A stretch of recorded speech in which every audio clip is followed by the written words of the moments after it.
Hi எல்லோருக்கும் வணக்கம். Bigg Boss season 9 Tamil. So இந்த வீடியோவில் கேப்டன்ஷிப் டாஸ்க் வந்து பார்த்தீங்கன்னா முடிஞ்சிருச்சு. ஆனால் அதில் நடந்த விபரீதமும் சரி, அதில் நடந்த அநியாயமும் சரி, அதை பற்றி நம்ம கண்டிப்பாக திவ்யா ஸ்டேயில் சொல்லணும்னு அட்ரஸ் பண்ணணும் அப்படிங்கிறது தான். ஸோ என்ன நடந்துச்சு அப்படிங்கிறத பற்றி பார்க்க போகிறோம். அப்புறம் டாப் 5 இவங்க தான்ப்பா அப்படின்ற மாதிரி டீகோட் பண்ணியிருக்காங்க. யாருன்னு பார்த்தீங்கன்னா உள்ளே இருக்கிற 3 பயங்கரமான பெர்ஃபார்மர்ஸ். ஸோ அதை பற்றி பார்க்க போகிறோம். அப்புறம் பணப்பெட்டி இவங்களுக்கு தான் அப்படின்ற மாதிரியான சில டாக்ஸ் வந்து போகுது அப்படிங்கிறது தான். ஸோ இதெல்லாம் நம்ம வீடியோக்குள்ளே பார்க்க போகிறோம்.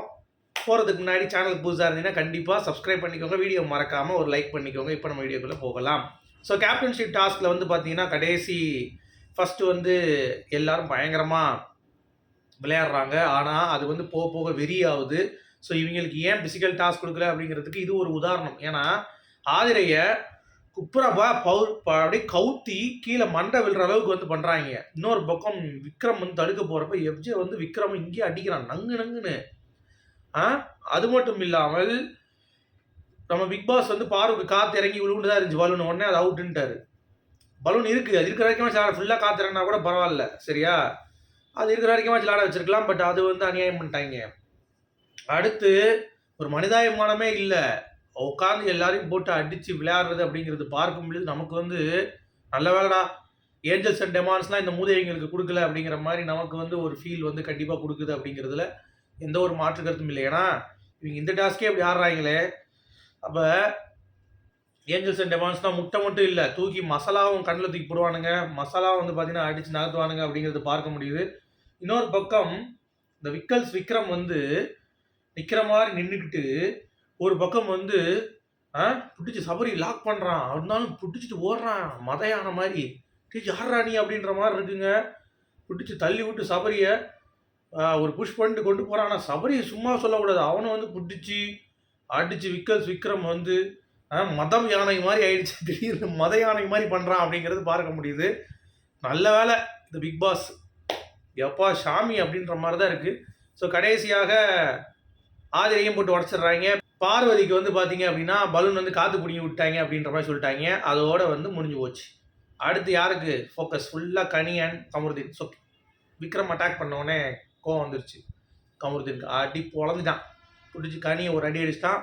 கனிக்கு வந்து சோழி முடிஞ்சு. ஆனால் கனி நல்ல ஸ்பிரிட், பயங்கரமாக வந்து பார்த்தீங்கன்னா குட் ஸ்பிரிட் வாங்கலாம். அந்த மாதிரி டஃப் பண்ணி விளையாண்டாங்க அப்படிங்கிறது பார்க்க முடிஞ்சிச்சு. ஸோ வாழ்த்துக்கள் கமருதீன், கேப்டன் கமருதீன் அப்படிங்கிறத நம்ம கண்டிப்பாக சொல்லிக்கலாம்.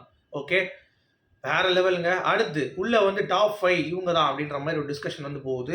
ஸோ யார் பேசுகிறான்னு பார்த்தீங்கன்னா நம்ம அரோரா, உலக உத்தமி அரோரா பேசுகிறாங்க. என்ன அப்படின்னா கமருதீனா, வினோத்தா, விக்ரமா, அடுத்து வந்து பார்த்தீங்கன்னா சுபியா, அரோராவா. அப்புறம் அரோராவே ஐயா நான் இல்லைங்க, நான் கண்டிப்பாக வந்து பணப்பெட்டி தான் எடுத்துகிட்டு போவேன் அப்படின்ட்டாங்க. அப்போ மேக்கர்ஸ் வந்து அரோராவை பணப்பெட்டிக்கு பிளான் பண்ணுறாங்க. டேய் நல்லா வருவீங்களா டேய் பணப்பெட்டி? ஒன்றுமே பண்ணாமல் இந்த பிக் பாஸில் ஈஸியாக வந்து பணப்பெட்டி எடுத்துகிட்டு போகிற ஒரே மூதேவி அரோரா மூதேவி தான் இருக்கும் அப்படிங்கிறது தான். இவங்க டாப் 5 பாருங்கள். அடுத்து சுபி, விக்ரம், கனி, அரோரா, வினோத். சுபிக்கு இதில் என்னத்தை சொல்கிறது? வினோத் மட்டும்தான் எனக்கு தெரிஞ்சு ஓகேவாக இருக்குது. மச்சம் எல்லாம் வந்து என்னமோ சொல்லிகிட்டு இருக்குங்க. சுபியும் அடுத்து எடுத்திங்கன்னா நம்ம ஆதிரை இல்லை அரோராவான், சரியா? அதுக்கடுத்து வந்து பார்த்தீங்கன்னா வினோத்தா, விக்ரமா, சுபியா, கனியா, கமருதீனா.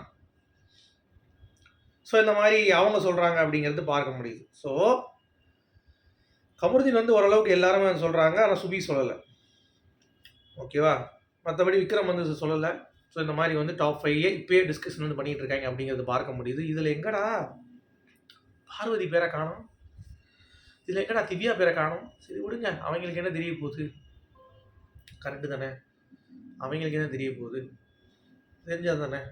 மற்றபடி இதுதான் டாப் 5 அப்படிங்கிறத அவங்க டிஸ்கஸ் பண்ணுறாங்க. அப்போ பலூன் அக்கா வந்து பார்த்தீங்கன்னா பணப்பெட்டி தான் எடுக்க போகிறாளா? அடி பாவி, ஐயய்ய அப்படிப்பட்ட ஆளா?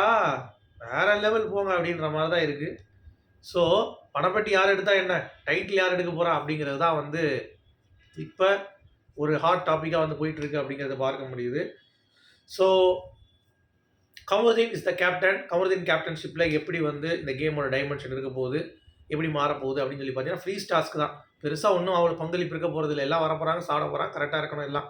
அப்படிங்கிறது தான். பட் இந்த வாரம் ஆனதுக்கு பதிலா அடுத்த வாரமா சாய்க்கலாம் டிக்கெட் ஃபினாலே வாரத்துக்கு கமருதீன். பட் இட்ஸ் ஓகே, ஆயிட்டார் அப்படிங்கிறது தான். அப்போ அடுத்த வாரம் ஒர்ஸ்ட் பெர்ஃபார்மன்ஸ்க்கு கமருதீனை போட்டுருவாங்க, வினோத்தை போட்ட மாதிரி. தலை போட்டி பங்கெடுத்துக்க முடியாமல் திவ்யா மூஞ்ச பார்க்கணுமே, கமருதீன் ஜெயிச்ச உடனே ஐயோ அப்படின்ற மாதிரி தான் இருக்குது. ஸோ வின் பண்ணிட்டாங்க அப்படிங்கிறது தான். ஸோ வெயிட் பண்ணி பார்க்கலாம் எப்படி போகுது கேம் அப்படின்னு சொல்லிட்டு உங்களுடைய கருத்துக்கள் சொல்லுங்கள். ஆனால் அடிச்சுக்கிறானுங்க. மீண்டும் சந்திப்போம்.